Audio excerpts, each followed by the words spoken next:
ดอกสู่ผู้งามดอกสู่ผู้งาม บันเทิงยามมาแรง ต่อขาดอกก็ได้แบบนี้ก็ บันเทิงยามมาแรง ซอยจะบอกสวยไม่แพง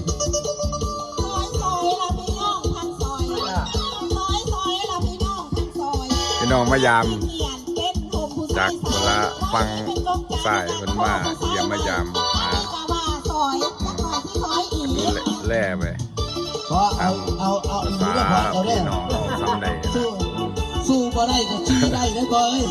ตามขยื่มนี่ละมวนจำมวนนี่ละ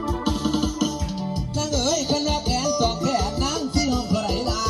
ขาสองขาอีนางที่ห้องเท่าไรโอนปัดตาหูนำบุญทั้งบ้าหูนำบุญนางที่ห้องเท่าไรนางที่ห้องเท่าไร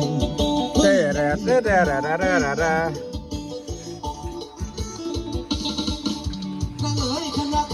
วันไหนแล้วฝนตกแน่ปะเนี่ย ฝนมาแล้วฝนมาแล้วเก็บของเข้าห่มเลยฝนกำลังตกแล้วครับพอดีเลยฝนตกมาแล้ววันนี้โอ้ฝนมืดเต็มเลยฝ่าเขาว่าพยากรณ์พายุโซนร้อนเข้าประเทศไทยว่า